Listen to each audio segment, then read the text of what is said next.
भाइयों और बहनों, आप लोगों के लिए, मेरे लिए, सबके लिए एक बड़ा मैसेज मैं पूछना चाहता हूँ।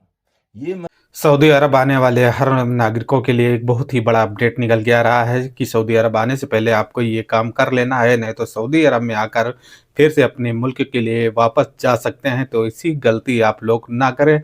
सऊदी अरब अगर आते हैं तो आपको इन बातों को ख्याल रखना है। तो दोस्तों, इस वीडियो में आपको पूरी जानकारी मिलेगी। बस आप लोगों से एक छोटा सा रिक्वेस्ट रहता है कि वीडियो को आप लोग शुरू से लेकर आखिरी तक देखना और अपने दोस्तों फ्रेंडों में वीडियो को शेयर करना, क्योंकि उनको भी इस बारे में जानकारी रहे। क्योंकि काफ़ी लोग ऐसे हैं कि सऊदी अरब आ जाते हैं और आने के बाद में उनकी जो परेशानी है और जो उनकी मुश्किलें हैं बढ़ जाती हैं। तो इस वीडियो में पूरी जानकारी मिलेगी और कुछ बड़ी खबरें हैं जो भारत से निकल के आ रही हैं। तो दोनों खबरों को हम आप लोगों के बीच शेयर करेंगे। चलते हैं दोस्तों खबरें की तरफ। और खबरें जानने और समझने से पहले एक छोटा सी रिक्वेस्ट है कि हमारी वीडियो किस देश और किस राज्य और किस जिले से देख रहे हैं, कमेंट सेक्शन में अपना राय जो है ज़रूर देना। चलते हैं दोस्तों, जो बहुत ही बड़ी अपडेट सऊदी अरब से निकल के आ रही।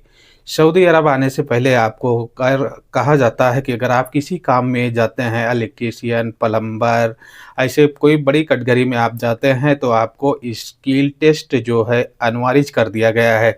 स्किल टेस्ट अगर आप देते हैं, अगर आप पास हो जाते हैं, तो आपको वीजे के लिए जो प्रोसेस है वो चालू कर दिया जाएगा। आपका देखा जाता है कि बायोमेट्रिक भी करवाया जाएगा। अगर आप स्किल टेस्ट में फ़ेल हो जाते हैं तो आपको वीज़ा की अनुमति जो है नहीं मिल पाएगी। तो इन बातों को जानकारी रखना काफ़ी ज़रूरी है, क्योंकि दोस्तों दरअसल देखा जाता है कि सऊदी अरब में कुछ लोग ऐसे हैं कि जो आ जाते हैं और जो काम उन पर आते हैं उनको वो काम जो है नहीं प्रोवाइड कराया जाता था। ऐसे में यहाँ पर आकर वो लोग काफ़ी बुरी तरह के फँस जाते थे और फँसने के बाद में भारत सरकार से वो अपील करते थे कि हमको अपने देश बुलाइए। काफ़ी ऐसा अक्सर कर देखा जाता है कि काफ़ी लोग जो काम पर आते हैं उनको वो काम नहीं मिलता है और ना मिलने के साथ-साथ उनको काफ़ी परेशानियाँ होती थी।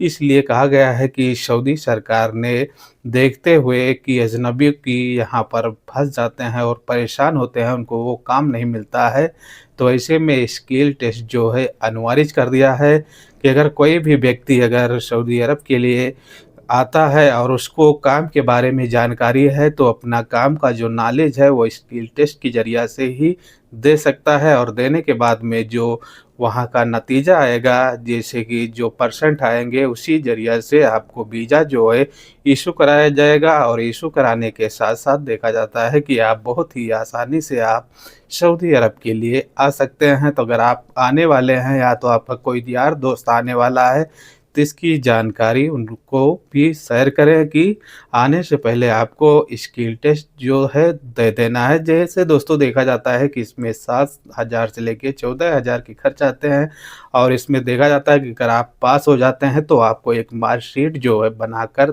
दे दिया जाता है। दूसरी इम्पोर्टेंट खबर है जो भारत से निकल के आ रही है कि भारत में दोस्तों देखा जा रहा है कि कुछ लोग एजेंटों की धोखाधड़ी में आकर वो फँस जाते हैं।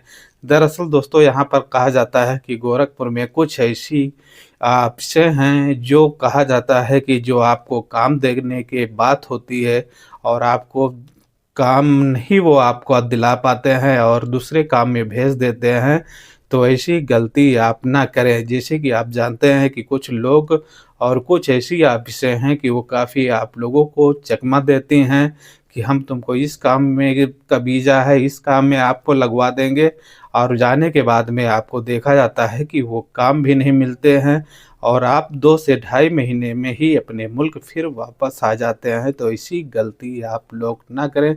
आप अगर जिस ऑफ़िस को अच्छी तरीके से जानते हैं, उसी ऑफ़िस से संपर्क करके और अपना काम जो है बहुत ही आसानी से करा सकते हैं और सऊदी, दुबई, कुवैत के लिए विज़िट कर सकते हैं। तो इस बारों को और इन जानकारी आप सभी को रखना काफ़ी ज़रूरी है। अगर ऐसी कोई व्यक्ति से आप अपना काम कराते हैं तो ऐसी गलती ना करें।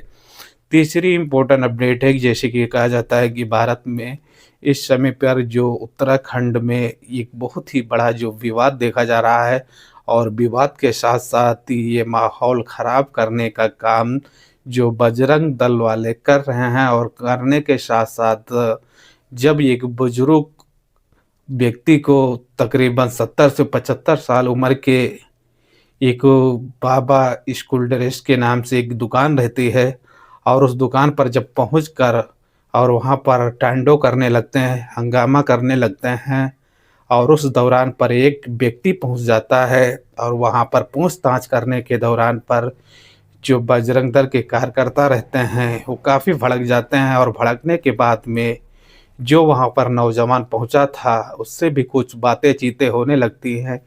देखा गया है कि ऊँची आवाज़ों में, और आवाज़ें के दौरान पर जो बजरंग दल के कार्यकर्ता लोग उससे नाम अपना पूछते हैं, तो अपना नाम मोहम्मद दीपक बताता है। इतना बताने के बाद में उनके पैरों से ज़मीन निकल जाती है, और कहा जाता है दोस्तों कि यही नहीं देखा जा रहा है इस समय कि ये माहौल जो है काफ़ी टूर पकड़ता जा रहा है। हालाँकि कहा गया है कि मोहम्मद दीपक के नाम पर जो एक इंसानियत का काम किया है, एक बुज़ुर्ग को बचाने का काम किया है, उल्टा ही बताया जाता है कि उसी के ऊपर केस कर दिया गया है। हालाँकि ऐसी स्थिति वहाँ की बनी हुई है कि जो लोग अगर किसी का सपोर्ट करते हैं, किसी को बचाते हैं, तो खुद ही फँस जाते हैं। तो दोस्तों, नेक्स्ट वीडियो के साथ खबरों में जानकारी कुछ मिली होगी तो चैनल को लाइक और सब्सक्राइब और अपने दोस्तों फ्रेंडों में शेयर ज़रूर करना। जय हिंद, जय भारत।